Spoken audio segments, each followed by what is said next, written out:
Something happened this week that should make every one of you sit up fast. For years, you were told Antifa was imaginary, a myth cooked up by people you weren't supposed to take seriously. Clinically brain-dead Joe Biden told us that Antifa was not real. It was just an idea.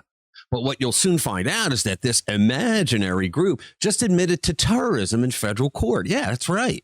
This video walks you through how the entire network is starting to unravel, who's already pleading guilty, and why the real target hasn't even been touched yet. We'll also expose the money pipeline that kept Antifa alive for years. You're not going to want to miss it. Let's get into it. All right, guys, welcome back to RPW Media, the only safe space for unsafe opinions. Look, if you haven't done so already and you like our videos, you should become a subscriber to the channel. You can hit the notification bell and smack that like button because it helps us get our message out to a whole lot more people. Also, you will be notified every single time we put out a new video. Now, we also do live streams every Friday night at 6 o'clock Eastern. You should check us out. Okay. For years, we were told that Antifa didn't exist. You heard it. I heard it.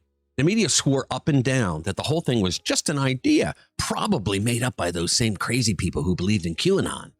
But as we've learned this week, ideas don't show up in federal court and plead guilty to terrorism. Something big is happening, and it's happening fast.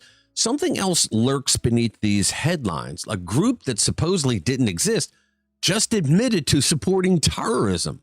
And the shocking part is that this isn't just one rogue member. This is an entire cell out of North Texas. A resident near the scene of the attack heard loud popping sounds, grabbed her phone, and recorded the chaos. In her video, she said an officer might have been shot. Now, prosecutors say the attackers staged an ambush. They tricked an officer into coming to the Prairie Land immigration facility on the 4th of July, then shot him in the neck. Yeah, Jerry Nadler's myth tried to kill a police officer. Now, these people weren't playing dress up. They wore black military gear, protective vests, and carried out a planned strike at the Prairie Land ICE facility. They destroyed cameras, damaged patrol cars, and blasted fireworks at the building. The facility holds up to 2,000 immigration detainees. Everything they did early on was simply prepping the battlefield. When the officer arrived, one of the attackers yelled for the group to grab rifles. Then the gunfire started immediately. The officer was hit in the neck. Now, his body camera, it caught the moment that he fell. But even then, when he was wounded, he returned fire. Good man. According to court documents, the attackers continued shooting at him while he was already down. Bunch of cowards. They also fired at 2 unarmed Homeland Security correctional officers. Maybe we should start to arm them from now on. Guys, this wasn't a protest. It wasn't something that they come out and scream for justice, no peace. It was a violent activist action. It was terrorism. It was an attempt to kill law enforcement officers. FBI leadership confirmed the suspects would face terrorism support charges because President Trump signed an order labeling Antifa a domestic terrorist group. Now, as soon as that designation is made, all kinds of federal money goes into play and a plethora of departments start working on it. 5 individuals have now admitted guilt in federal court in Fort Worth. Seth Sykes, Nathan Bowman, Lynette Sharp, Joy Gibson, and John Thomas. They each face up to 15 years in federal prison. 9 more individuals connected to North Texas Antifa now face charges, including attempted murder and rioting. And as federal investigators dig deeper, they aren't just looking at the attackers. Once a group is identified as a terrorist organization, anyone who helps them in any way, money, housing, transportation, coordination, logistics, they can be charged with providing support to terrorists. You don't have to touch a weapon. You don't even have to be at the scene. Now, investigators have access to FISA warrants, Treasury monitoring tools, NSA surveillance, FBI terrorism task force. In other words, the most powerful tools the federal government possesses. Now, this Texas cell is the entry point, the doorway, if you will, the crack in a very large structure. And that's why this week matters so much. These convictions, They let investigators follow every connection branching outward from this group. This is how they take down terror cells. And here's the part that should make certain people sweat. The person who should be the most concerned is not any one of those already charged. The real target is someone with far more influence. That individual knows exactly what's coming. So let's talk about the money trail.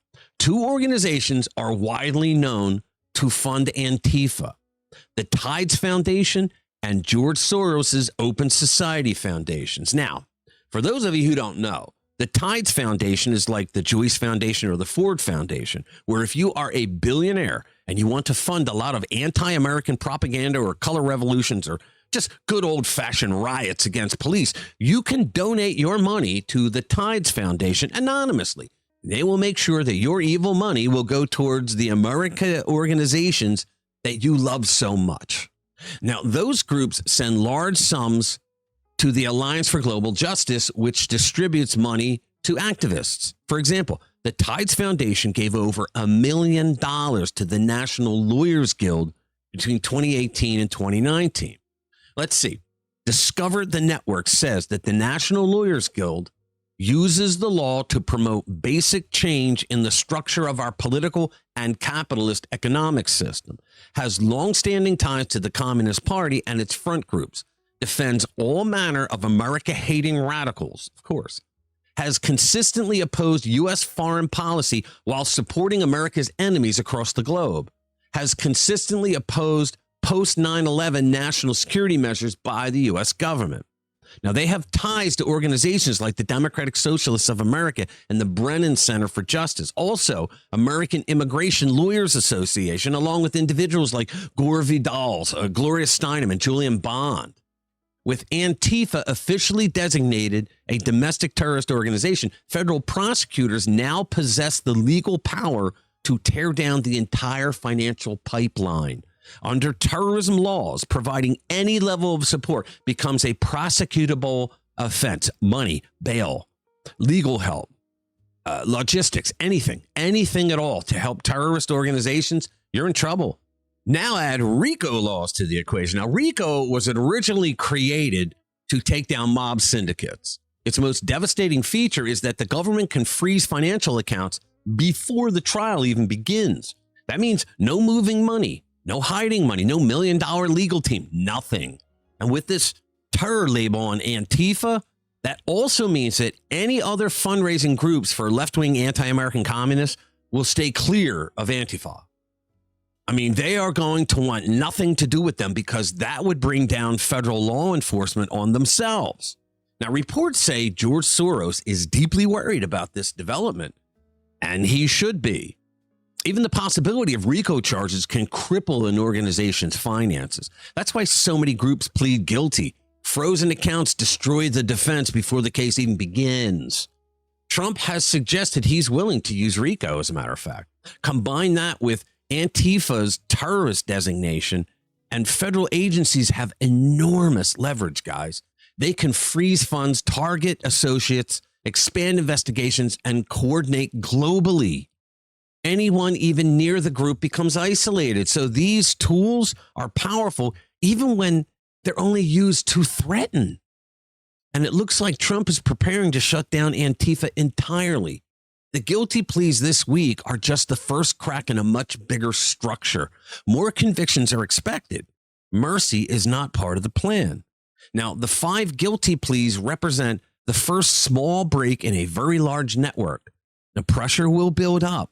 The era of Antifa and its wealthy supporters operating without consequences is ending. The terrorist designation is real. The convictions are real. And the arrival of justice is no longer something predicted.